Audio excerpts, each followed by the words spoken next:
Hello everyone, thank you so much for tuning in. Welcome back to my channel. ఈరోజు ఈ video training కోసం అని చెప్పేసి నేను ఈ వీడియో చేస్తూ ఉన్నాను.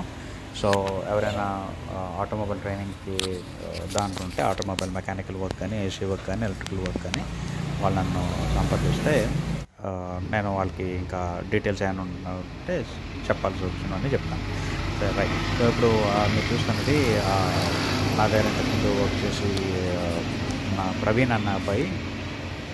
సో ఇప్పుడు పైన మా ఇంటి ముందున్న ఒక చిన్న షెడ్ వేస్తున్నాము. ఆ షెడ్కి మొత్తం ఆ స్ట్రక్చర్ అంతా వెళ్ళి చేసింది తనే. దాన్ని కాదు పైప్స్ కట్ చేసుకొని ట్రైన్ తయారు చేసి దాని మీద నేను ట్యాక్ వెల్డింగ్ చేసి స్ట్రక్చర్ వెల్డ్స్ లాగి, సో తనకు నేను వెల్డింగ్ నేర్పించాను. తన ఆటోమొబైల్ వర్క్స్ గురించి అని చెప్పేసి నేర్చుకోవడానికి రాలేదు, వర్క్ చేయడానికి వచ్చాడు. సో నా దగ్గర ఎవరైనా వర్క్ కోసం వచ్చిన వాళ్ళకి నేను చేసిన ప్రతి వర్క్ నేర్పిస్తాను కాబట్టి తను కూడాను నా దగ్గర వర్క్స్ అని నేర్చుకొని చేస్తూ ఉన్నాడు. సో ఆ ఫ్రేమ్ అంతా అయిపోయిన తర్వాత దానికి ట్రస్లు తయారు చేసి, ఆ ట్రస్లు వేసి దాని మీద షీట్ మళ్ళీ దాన్ని స్క్రూ చేసేసి బోల్టింగ్ చేసేసి, సో అదంతా అయిపోయిన తర్వాత లోపల ఒక చిన్న ఫాల్ సీలింగ్ ఫ్రేమ్ ఒకటి తయారు చేసి దాని తాలూకా 2x2 షీట్స్ కూడా దాన్ని ఇన్సర్ట్ చేసి, ఇదంతా స్వతహాగా మేమే చేసుకున్నాం. నేను అంటే అన్ని ప్రవీణే దగ్గరుండి చేస్తూ ఉన్నాడు, నేను ఇన్స్ట్రక్షన్ ఇస్తూ ఉన్నాను, నేర్పిస్తూ ఉన్నాను ఎలా చేయాలి ఏంటి అనేసి. సో ఇది నా దగ్గర వర్క్కి వచ్చిన, అంటే వర్క్ నిమిత్తం వచ్చిన వాళ్ళు ఇవన్నీ నేర్చుకుంటూ ఉంటారు. అలా కాకుండా ట్రైనింగ్కి వచ్చేటప్పటికి బేసికల్గా వాళ్ళు దేని గురించి అయితే ట్రైనింగ్కి వస్తారో ఆ ట్రైనింగ్ నేను ఇస్తూ ఉంటాను. లైక్ సే ఫర్ మెకానికల్ అనుకోండి, మెకానికల్ వర్క్స్ అన్నీ నేర్పిస్తూ ఉంటాను. మెకానికల్ థియరీ పార్ట్ ఏదైతే ఉంటుందో ఆ థియరీ పార్ట్ అంతా నేర్పిస్తూ ఉంటాను. సో వాటికి ఒక ఫీ స్ట్రక్చర్ ఒకటి ఉంటుంది, time bound free fee courses అవి. సో ఈ మెకానికల్ వర్క్స్ ఏవైతే ఉంటాయో, జనరల్ సర్వీసెస్, కంప్లీట్ ఇంజిన్ గురించి తెలుసుకోవటం, ఇంజిన్ ఎలా అసెంబుల్ చేయాలి, ఏవే పార్ట్స్ ఉంటాయి, అవి ఎలా పనిచేస్తాయి, ఏ సిస్టమ్స్ ఉంటాయి, అవి ఎలా పనిచేస్తాయి, ఒకదానితో ఒకటి ఎలా అనుసంధానం అయి ఉంటాయి, అది కాస్త మళ్ళీ ట్రాన్స్మిషన్ గేర్ బాక్స్ ఎలా అనుసంధానం అయి ఉంటుంది, గేర్ బాక్స్ లోపల స్ట్రక్చర్ ఎలా ఉంటుంది, గేర్ బాక్స్ వర్కింగ్ విధానం ఏంటి అని చెప్తా ఉంటాను అనమాట. ఇప్పుడు ప్రవీణ్ ఇప్పుడు వర్క్ చేస్తుంది ఎంజీ హెక్టార్. సో బేసికల్గా వెహికల్స్ ఏవైనా ఒకటే, అది పేర్లు మారుతాయి, డబ్బా పెద్దది చిన్నదే ఉంటుంది, ఇంజిన్ పెద్దది చిన్నది ఉంటుంది తప్ప ఇంజిన్ వర్కింగ్ ప్రిన్సిపల్ అయితే మాత్రం సేమ్గానే ఉంటుంది. సో బేసికల్గా థియరీ పార్ట్ అంతా నేర్చుకుంటే ఏ బండినైనా మనం రిపేర్ చేయగలుగుతాం. సో ఇది ఎంజీ హెక్టార్. ఎంజీ అనగానే పెద్ద కంపెనీ, హెక్టార్ అనగానే పెద్ద బండి. దాని క్రింద చూస్తే ఇది యాక్చువల్గా ఇది పెట్రోల్ వెహికల్. దాని కింద చూస్తే మనకి పెట్రోల్ ట్యాంకు, వెనక స్టెప్ని టైర్, వెనక గొట్టం, చాసిస్, బాడీ, ఇది యూనిబాడీ స్ట్రక్చర్ ఇది. సో దాని మీద వచ్చే pipes, break pipes, petrol pipe lines, suspension, ఆ సస్పెన్షన్ దగ్గర వీల్ దగ్గర ఉంటాయి, ఇంకేంటంటే మెకానిజం ఉంటాయి, suspension mechanism, steering mechanism, next వాటికి ఏబిఎస్ ఉంటాయి, ఏబిఎస్, స్పీడోమీటర్స్, ఇవన్నీ ఎలా పనిచేస్తాయి అనేది ఆల్మోస్ట్ అన్ని వెహికల్కి సేమే. ఆ వర్కింగ్ ప్రిన్సిపల్స్ మాత్రం సేమే ఉంటాయి, ఆ స్ట్రక్చర్ ఒకటే మారుతుంది. అంటే బేసికల్గా డిజైన్ మారొచ్చేమో.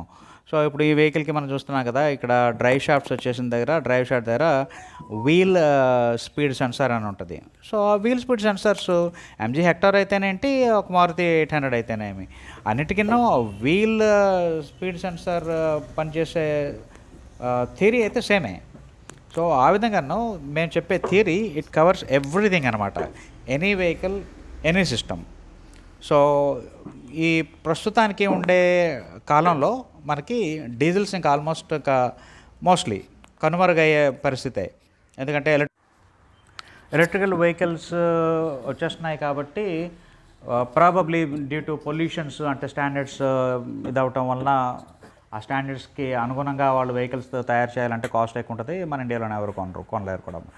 సో అందువలన డీజిల్స్ ఏమో ఇప్పుడు ఆల్రెడీ కొన్ని కంపెనీస్ మ్యానుఫ్యాక్చరింగ్ ఆపేశారు డీజిల్ ఇంజిన్స్. సో బేసికల్గా పెట్రోల్ ఇంజిన్స్ కొన్నాళ్ళు ఉంటాయి. డీజిల్ ఇంజిన్స్ ఆల్రెడీ ఇప్పుడు రోడ్డు మీద ఉన్నాయి కాబట్టి అవి ఇంకో గ్యారెంటీగా 10 to 15 years వరకు అవి తిరుగుతాయి, నో డౌట్ అబౌట్ ఇట్. కాకపోతే కొత్త వెహికల్స్ రావేమో. సో డెఫినెట్గా ఏదైతే డీజిల్ వెహికల్స్ కానీ, పెట్రోల్ వెహికల్ కానీ, any automobile for that matter ఉంటే దాంట్లో ఉన్న ఎలక్ట్రికల్ సిస్టమ్స్, ఎలక్ట్రానిక్ సిస్టమ్స్ మాత్రం సేమే. ఇంకా రాను ఈ ఎలక్ట్రికల్ వెహికల్స్ వచ్చేటప్పటికి మనకి ఎలక్ట్రికల్స్ అండ్ ఎలక్ట్రానిక్స్ అంటూ ఎక్కువ అవుతాయి. మెకానికల్గా ప్రతి బండికి డెఫినెట్గా 4 చక్రాలు ఉంటాయి, దానికి బ్రేకులు ఉంటాయి, యాంటీలాక్ బ్రేక్ సిస్టమ్ ఉంటుంది, లోపల స్టీరియో ఉంటుంది, ఏసీ ఉంటుంది, ఇవన్నీ మళ్ళీ మామూలే. సో డెఫినెట్గా ఇవన్నీ ఉంటాయి. ఎక్సెప్ట్ ఏమి మారుతుంది అని సెన్స్ అంటే ఇంజిన్ బదులు మోటార్ వస్తుంది అంతే, అదొక్కటే మార్పు ఉంటుంది. అది తప్ప కొంచెం కంట్రోల్స్ అన్నీ కంప్యూటరైజ్డ్ కంట్రోల్ సిస్టమ్స్ ఎక్కువ అవుతాయి. So diesel and petrol vehicle working విధానం గురించి తెలుసుకోవాలి అని సెన్స్ అంటే ఇంకా 15 సంవత్సరాలు మనం బ్రతుకుతాం కాబట్టి దేవుడి దయ వలన ఉంటే అది నేర్చుకోవడం మంచిది. దాంతో పాటుగా ఇప్పుడున్న అడ్వాన్స్మెంట్స్ ఏవైతే వచ్చినాయో ఎలక్ట్రికల్ వెహికల్స్ అనేది దాని గురించి డెఫినెట్గా నేర్చుకోవాలి. యాక్చువల్గా ఎలక్ట్రికల్ వెహికల్స్ అన్నది వెరీ ఈజీ కంపేర్ టు ఈ diesel or petrol vehicle, or దాన్ని సింపుల్గా చెప్పాలంటే internal combustion engines. So internal combustion engines కన్నా చాలా సులువు, ఎందుకంటే అందులో ఉండేది ఒక మోటార్ అంతే.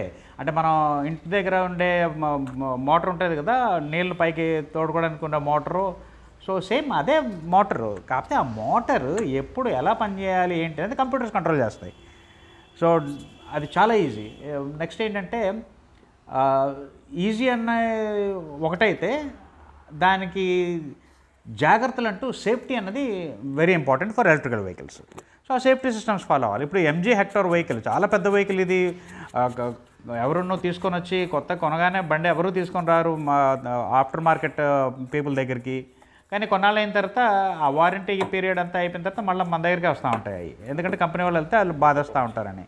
అందుకని చెప్పేసి డెఫినెట్గా ఇప్పుడున్న టెక్నాలజీకి తగ్గట్టుగా తెలుసుకోవాలి.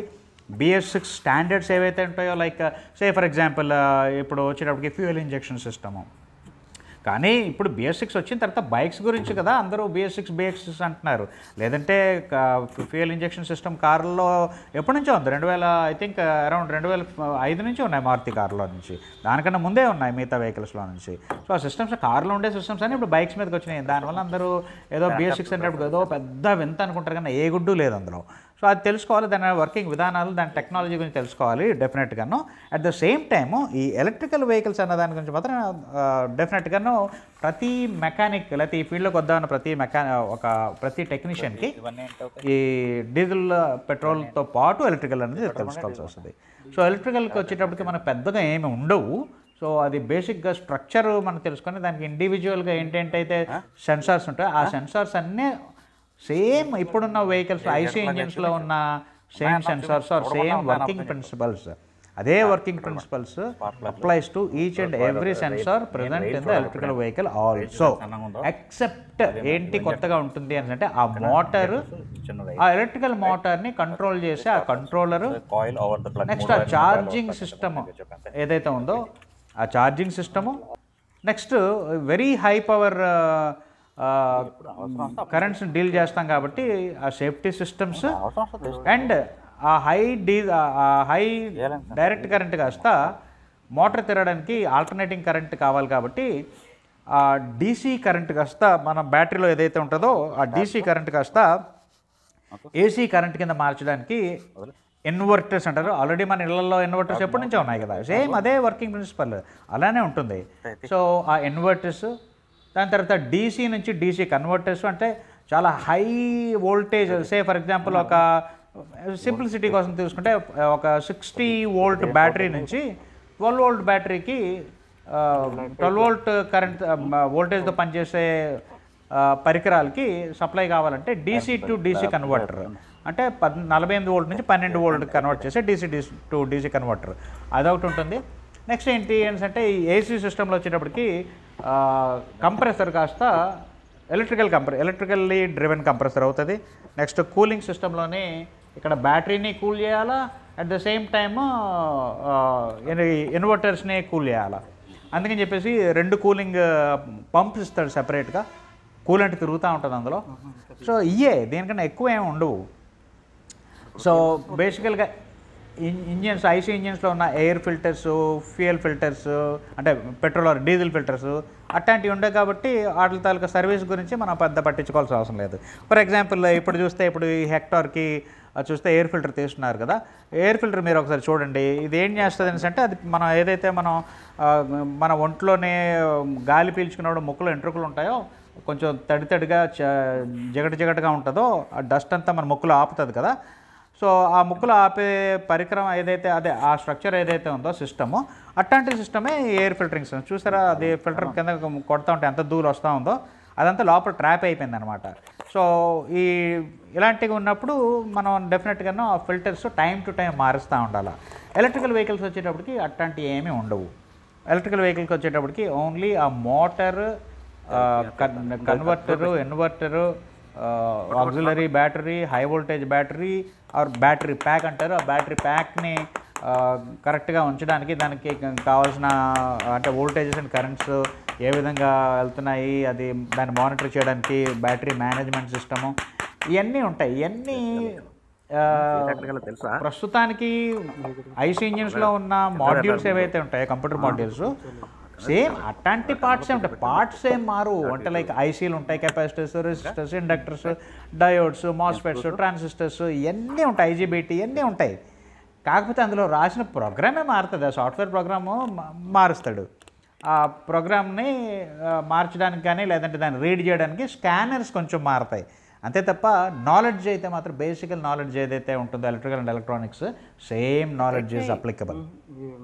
సో నేను బేసికల్గా చెప్పదలుచుకుంది ఏంటి అంటే ఇప్పుడు చూస్తున్నారా ఈ ఎంజీ హెక్టార్లోని ఏదైతే ఇప్పుడు జనరల్ సర్వీస్ ప్రొసీజర్లో భాగంగా ఎయిర్ ఫిల్టర్లు అట్లాంటివన్నీ ఇప్పుడు మాకు విజయనగరంలోనే మాకు రెడీగా ఎంజీ హెక్టార్ అంటే దాని తాలూకా స్పేర్స్ దొరకవు. అందుకని చెప్పేసి ప్రస్తుతానికి ఎయిర్ ఫిల్టర్ తాలూకా ఫోటో, ఇంజన్ ఆయిల్ ఫిల్టర్ తాలూకా photo, petrol filter photo, cabin air filter photo, ఈ ఫొటోస్ అన్నీ తీసుకొని షాప్ వాడు పంపిస్తే వాళ్ళు 1 or 2 డేస్లో ప్రొక్యూర్ చేసి అవి మళ్ళీ మాకు పంపిస్తారు. అప్పుడు కస్టమర్ వస్తే మేము అది ఫిక్స్ చేస్తాము. సో బికాస్ స్పేర్స్ అవైలబుల్గా ఉండవు కాబట్టి ఈ troubles. But otherwise procedure is the same. అది ఎంజీ హెక్టర్ అవనివ్వండి, పాత మారుతి 800 అవనండి, సేమ్ ఎయిర్ ఫిల్టరు తీయడం, క్లీన్ చేయడం, రీప్లేస్ చేయడం ఇలాగే ఉంటాయి. అలా అని చెప్పేసి లారీలకి బస్సెస్కి ఏమైనా తేడా ఉంటుంది? లేదు, అన్నీ సేమే. ఒక దెబ్బగా ఉన్నోడికి షర్టు ప్యాంటు కుట్టాలని అంటే కొంచెం క్లాత్ ఎక్కువ పడుతుంది, వాళ్ళ కొలతలు వేరేగా ఉంటాయి. సన్నగా ఉన్నోడికి cloth almost nearly the same cloth, దాని తాలూకా కొలతలు మారుతూ ఉంటాయి. సో ఈ బళ్ళకు కూడా అంతే. ఎలక్ట్రిక్స్ అండ్ ఎలక్ట్రానిక్స్ వచ్చేటప్పటికి సేమ్ వర్కింగ్ ప్రిన్సిపల్స్. సో నేను అదే టైం టు టైం అది రిపీట్ చేస్తూ ఉన్నాను. సో దానికంటే ఎక్కువేమి ఉండదు. సో ఈ ప్రస్తుతానికి చేస్తున్న బండి ప్రవీణ్ అన్న అబ్బాయి చేస్తున్నాడు.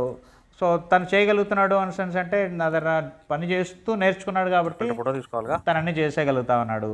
ట్రైనింగ్కి వచ్చిన వాళ్ళకి నేను స్పెసిఫిక్గా వాళ్ళు నేర్చుకోవడానికే నాకు డబ్బులు కడతారు, నేను వాళ్ళకి అదే వర్క్ నేర్పిస్తాను కాబట్టి వాళ్ళు ఫుల్ నేర్చుకుంటూ ఉంటారు.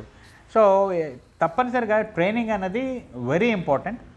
At the same time training అయిపోయిన తర్వాత సపోర్ట్ ఏదైతే ఉంటుందో ఆ ట్రైనింగ్ ఇన్స్టిట్యూటో లేకపోతే ట్రైనర్ నుంచి, that place a very important role for the next 1 or 2 years. ఎక్కడైనా మనం ట్రైనింగ్ తీసుకున్నామని అంటే ఆ బ్యాక్ అండ్ సపోర్ట్ అన్న దానికోసమే తీసుకోవాలా. లేదని అంటే కొంచెం బుర్ర ఉండి కొంచెం ఒళ్ళు దగ్గర పెట్టుకునే టైం వెచ్చించగలిగితే జబర్దస్త్లో చూడడం మానేసి మంచి వీడియోస్ చూస్తే యూట్యూబ్లో చూసి అన్నీ నేర్చేసుకోవచ్చు. కాకపోతే ఏంటి అని అంటే కొన్ని డౌట్స్ వచ్చినప్పుడు లేదని అంటే కొన్ని వేరే అదర్ ఇష్యూస్ వచ్చినప్పుడు మనకంటూ సపోర్ట్గా మారల్ సపోర్ట్ కొంచెం మనోధైర్యం ఇవ్వడానికి అని చెప్పేసి మన మెంటర్స్ కానీ మన వెనకాతలు ఉంటే మనం ఏ వెహికల్ అయినా చాలా ఈజీగా రిపేర్ చేయగలుగుతాం, మెయింటైన్ చేయగలుగుతాం. సో నా వర్క్షాప్లోని నేను ట్రైనింగ్ ఇచ్చేది electrical, mechanical, painting, AC and ఇప్పుడు వచ్చేటప్పటికి ఎలక్ట్రికల్ వెహికల్స్ వస్తున్నాయి కాబట్టి ఎలక్ట్రికల్ వెహికల్స్ వర్కింగ్ ప్రిన్సిపల్స్ మన దగ్గరికి ఏం ఎలక్ట్రికల్ వెహికల్స్ వచ్చి చూపించడానికి అంటూ ఏమి ఉండవు. సో ప్రస్తుతానికి వర్కింగ్ ప్రిన్సిపల్స్. సో ఎలక్ట్రికల్ నేర్చుకున్న వాళ్ళకి బేసిక్గా ఎలక్ట్రికల్ నెక్స్ట్ ఇంకోటి ఏంటి అంటే ఎలక్ట్రికల్ వచ్చేటప్పటికి నేను నేర్పించేది బేసిక్ ఎలక్ట్రికల్ టెక్నాలజీ సబ్జెక్టే. అంటే బేసిక్స్ అంటే బేసిక్సే అంతే తప్ప ఫుల్గా ఒక ఎలక్ట్రికల్ నా దగ్గరికి వచ్చిన వాళ్ళు చాలామంది ఏమనుకుంటారంటే వాళ్ళ నాలెడ్జ్ ఎంత ఉందో ప్రక్కన పెడితే ఇక్కడికి వచ్చి ట్రైనింగ్ తీసుకున్నాం కాబట్టి ఏదైనా చేసేయగలుగుతాము లేకపోతే ఏదైనా చేయడానికి వీళ్ళు చెప్తారు అని అనుకుంటారు. అది కరెక్ట్ కాదు. ఎందుకంటే అర్థం కానివాడికి ఎంత చెప్పినా వేస్ట్.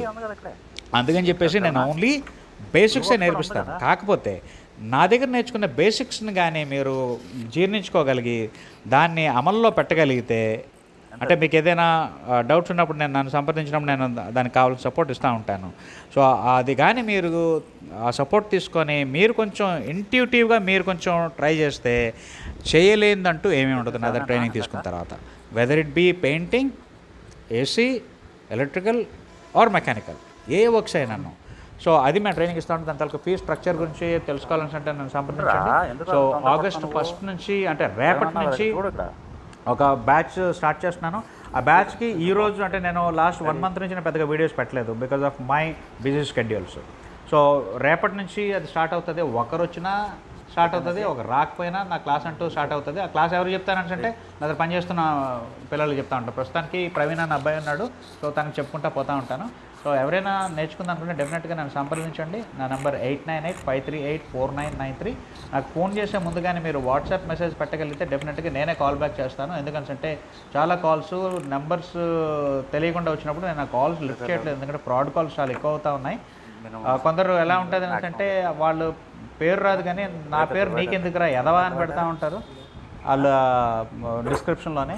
మరి అట్లాంటి కాల్స్ వచ్చినప్పుడు వెంటనే కట్ చేయాలనిపిస్తుంది. అందుకని ఎవరైనా ఇంట్రెస్ట్ ఉంటే, అన్నిటికంటే బెస్ట్ ఏంటంటే నా యూట్యూబ్ వీడియో చూసిన తర్వాత కింద కామెంట్స్లోని అడగండి, లేదా మీ ఫోన్ నెంబర్ పెట్టి ప్లీజ్ కాల్ మీ అంటే నేనే మిమ్మల్ని కాల్ చేస్తాను, మీకు కావాల్సిన ఇన్ఫర్మేషన్ ఇస్తాను. రైట్. సో అది బెటర్ అని నాకు అనిపిస్తుంది. బట్ అదర్వైజ్ మీరైనా నాకు వాట్సాప్ చేసి మెసేజ్ పెడితే I will call you back. లేదు మీరు కాల్ చేసినా ఎత్తుతాను, ప్రొవైడెడ్ అది ఫ్రాడ్ కాల్ కాదు అని నాకు అనిపిస్తే నేను ఎత్తాను. సో కంటిన్యూయింగ్ ఫర్దర్, ఇప్పుడు ఈ ఎలక్ట్రికల్ వెహికల్స్ ఒకటి వచ్చేసినాయి కదా. సో ఎలక్ట్రికల్ వెహికల్స్ టెక్నాలజీ అంటే ఎలక్ట్రికల్ వెహికల్స్ ఎలా పనిచేస్తాయని చెప్పాను. ఇది సెపరేట్గా కోర్సెస్ నేర్చుకుందాం అన్న వాళ్ళకి, అలా కాకుండాను వర్క్ చేయడానికి వచ్చిన వాళ్ళకి నా దగ్గర ఎవరైతే ఉంటారో వాళ్ళకి నేను చేసే ప్రతి పని నేర్పిస్తూ ఉంటాను. అది ఇప్పుడు మీరు బేసికల్గా ఈ వీడియో చూడకముందు స్టార్టింగ్లోని ప్రవీణ్ నా అబ్బాయి నా వర్క్షాప్లోనే వేరే షెడ్ ఒకటి వేసాం కదా, దాని ఫాల్ సీలింగ్ తనే చేశాడు. ఆ రేకులు వేయటం, పైకెక్కే స్క్రూస్ రివిటింగ్ చేయటం మొత్తం అంతా ఆ బేర్ స్ట్రక్చర్ చూసారు. ఇప్పుడు ఫినిష్ ప్రోడక్ట్ కూడా చూసుంటారు. సో అదంతా తనే చేశాడు. కాకపోతే నేను ఓన్లీ వెనకాల నుంచి గైడెన్స్ ఇస్తూ ఉన్నాను. నెక్స్ట్ తన ఇంట్రెస్ట్ చూపిస్తున్నాడు కాబట్టి తనకి ఈ వెల్డింగ్ నేర్పించాను. సో వెల్డింగ్ చేసేయగలుగుతున్నాడు. ఆటోమొబైల్లో మిగ్ వెల్డింగ్ నేర్పించాను, మిగ్ వెల్డింగ్ చేస్తున్నాడు. ఇంకా ప్రొఫెషనలిజం రాలేదు కానీ ఎంతో కొంత నేర్చుకొని దాన్ని ప్రాక్టీస్లో పెడుతున్నాడు కాబట్టి తన మట్టుకు తను స్లోగా పాలిష్ చేసుకుంటా ఉన్నాడు. ఇప్పుడు కొత్తగా పెయింటింగ్ సెక్షన్లోని ప్రిపరేషన్ వర్క్స్ చేయడం నేర్పించాను. సో ఇప్పుడు మీరు చూస్తున్నారు కదా ఒక బొలీరో, ఆ బొలీరో నా దగ్గరికి టింకరింగ్ అండ్ పెయింటింగ్ కోసం వచ్చింది. ఇప్పుడు మీరు చూస్తున్న బానెట్ మీద ఉన్న పేస్ట్ వర్క్ ఏదైతే పుట్టి వర్క్ ఉందో ఆ ప్యాచెస్ మీద అక్కడ ఏదో చిన్న డెంట్సో సంథింగ్ ఉంటే టింకర్ వచ్చి దాన్ని వెల్డ్ చేస్తే ప్రవీణ్ అన్న అబ్బాయి దాన్ని వాటికి ఆ పుట్టి పెట్టాడు. ఇది అయిపోయిన తర్వాత మళ్ళీ ప్రిపరేషన్ ఇంకా ప్రిపరేటరీ స్టేజ్లోనే టింకరింగ్ అంతా అయిపోయిన తర్వాత దాన్ని క్లీనప్ చేసేసి దానికి కావాల్సిన గ్రైండింగ్, దాని తర్వాత మళ్ళీ మెటల్ రస్ట్ ఇన్హిబిటర్స్ అట్లాంటి స్ప్రే చేయటం, నెక్స్ట్ ఎక్స్ట్రా ఉన్న మెటీరియల్ కట్ చేయటం, గ్రైండ్ చేయటం, ఇవన్నీ నేర్పిస్తూ ఉన్నాను. ఎందుకు అనుకుంటే వాళ్ళు నా దగ్గరికి వచ్చారు, నా దగ్గర వర్క్ చేస్తున్నారు కాబట్టి నాకున్న స్కిల్స్ లేదా నేను చేయగలిగిన ప్రతి పని వాళ్ళకి నేర్పిస్తూ ఉంటాను. సో వర్క్ నిమిత్తం వద్దాం అనుకున్న వాళ్ళకి నేను సెపరేట్ ఆఫర్ ఇస్తాను. ఆఫర్ ఇన్ ద సెన్స్ సెపరేట్గా వాళ్ళకి అంటే అందరినీ నేను తీసుకోను. ఎందుకంటే ఎక్కడికి వచ్చి గెంతులు వేసారు ఎందుకంటే నాకు ప్రాబ్లం అవుతుంది. అందుకని చెప్పేసి నేను చాలా అరుదుగా తీసుకుంటూ ఉంటాను. ఎంతో క్యారెక్టర్ మంచిగా ఉంది, లేదంటే మంచోడు, చేయగలుగుతాడు, ఉంటాడు, మినిమం 1 year గ్యారంటీగా ఉండాలా, అట్లాంటి వాళ్ళు అయితేనే నేను తీసుకుంటాను. సో అలా కాకుండా కోర్సెస్ నేర్చుకుందాం అనుకుంటే మాత్రం డెఫినెట్గా నన్ను సంప్రదించండి. ఈ ఎలక్ట్రికల్ వెహికల్స్ వచ్చేటప్పుడు స్కూటర్ మీద చూస్తూ ఉన్నాను. సో ఆ వైరింగ్ ఎలా ఉంటుంది, మోటార్